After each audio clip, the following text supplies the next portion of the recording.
जटाटवी गलत जल प्रवाह पाविस्तले गड़े लंब लंबितम भुजंग तुंग मालिकम। आगे का बोलिए, आगे का बोलिए, आगे का बोलिए ना, आगे का बोलिए। उसको बोलने से क्या होगा? कहाँ पढ़ा है? नहीं, it is not necessary, it is not तो नेसेसरी। मुझे लगता है कि जो शिव भक्त होने का दावा करते हैं, जो जनेऊ पहनकर कोर्ट पर हिंदू बनने का दावा करते हैं, और आप बोल दीजिए, आप बोल दीजिए शिव तांडव स्तोत्र का आगे का बता दीजिए। अरे भाइयों का ज्ञान पूरा जानता है यहाँ धर्म। विवेक जी, विवेक जी, पिक्चर चालू करो बे। कांग्रेस पार्टी ऐसा लग रहा है बीच का रास्ता ले रही है। नहीं, हमारा बड़ा क्लियर है। मैं इस फेवर में नहीं हूँ कि भगवत गीता को करिकुलम में पढ़ाया जाए। मैं इस फेवर में क्लियरली नहीं हूँ, ना कुरान को ना बाइबल को।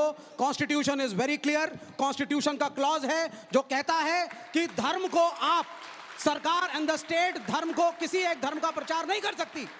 और गीता एक अभिन्न अंग एक हिंदू धर्म का है। तो फिर ये चले आए, बोला साहब कुरान भी पढ़ाइए तो बाइबल भी पढ़ाइए। क्यों? उसके लिए गुरुकुल है, उसके लिए मदरसे हैं, उसके लिए मौलवी मौलाना पंडित मंदिर बहुत कुछ है।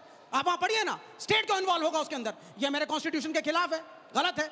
दूसरी बात, जब हम गीता की बात करते हैं, आई रिस्पेक्ट गीता। मैंने महात्मा गांधी की लिखी हुई गीता पढ़ी है। मैंने ये पढ़ा है कि वो साबरमती के आश्रम में गीता पाठ रेगुलर करवाते थे।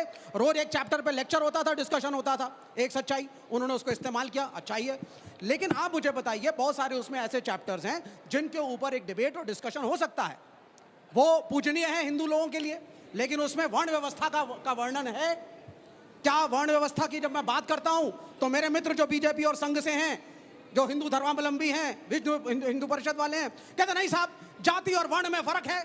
और गीता के अंदर जो वर्ण व्यवस्था के बारे में कहा गया है वो तो कर्मों से होती है। और अगर कर्मों से ही होती तो क्या आज अपने चारों तरफ जब हम देखते हैं, क्या कर्मों के हिसाब से जातियां और वर्ण बने हैं? जन्म के हिसाब से चल रहा है।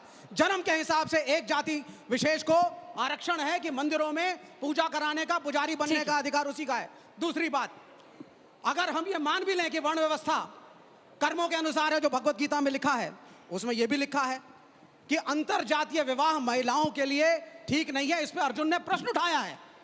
उससे वर्ण संकट पैदा होगा। यानी कि एक तरफ आपने कहा कि जाति जो है वो जो वर्ण है वो कर्म से है, दूसरी तरफ इंटरकास्ट। अजय जी, आपकी सहमति है ना? आपके साथी जो बोल रहे हैं उस पर डिस्कशन होना चाहिए, मेरा ये मानना है। डिस्कशन नहीं, आप तो सीधा प्रश्न उठा रहे हैं आस्था पर। गीता में ही ये भी उद्धृत है कि हर व्यक्ति के अपने अपने सोच है, सबका एक ही मालिक है, ईश्वर है। आप जो कर रहे हैं ईश्वर सबको देख रहा है। आपका काम है आत्मा को परमात्मा से मिलाना, और अलग अलग धर्मों, अलग अलग विचारों का सोच जो है वहीं जाकर के मिलता है। गीता का ये सार है, इस सार को समझे ना। ये लोग सार को नहीं समझ रहे, इन्हें तो अपने सत्ता को समझना है। ऐसा है, भारत में सनातन से गीता का पाठ, गीता को लेकर के चर्चा रही। गीता जहां पर धर्म के रास्ते पे चलाने का एक संदेश देता है, वहीं भारत की जो सनातन संस्कृति है जो कि सबको साथ में लेकर चलती है। ये बेसिक डिफरेंस है बाकी में और गीता में।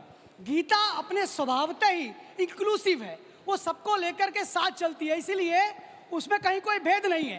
यही हमारी सनातन हिंदू संस्कृति, हमारी मान्यता उसको परिलक्षित करती है। इसलिए गीता को अगर भारत में नहीं पढ़ाया जाएगा, जो भारत का अपना सनातन संस्कृति का हिस्सा है, तो फिर कहाँ पढ़ाया जाएगा?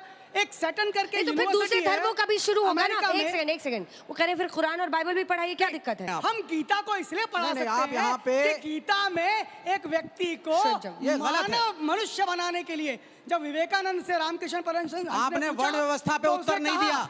मैं वर्ण पे बता देता हूँ ना, अंतर जातीय विवाह पे उत्तर दिया। सुनिए सुनिए, आप सिर्फ नारे लगा रहे हैं कि गीता बढ़िया है। सुन लीजिए, चातुर्वर्णम माया सृष्टम गुणकरम विभागशः, ये गीता में कहा है। किसने कहा? भगवान कृष्ण ने।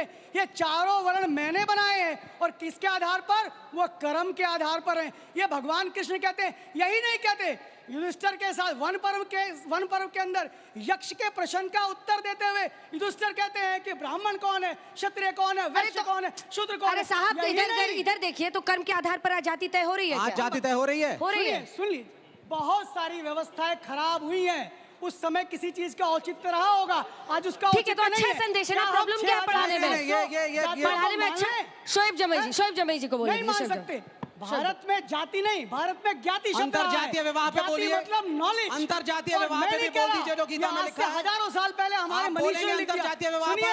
सुनिए, मातंग ऋषि चंडाल का पुत्र है, मातंग ऋषि चंडाल का पुत्र है, और वेदों की ऋचाओं का मैक्सिमम भाग वो लिख रहा है।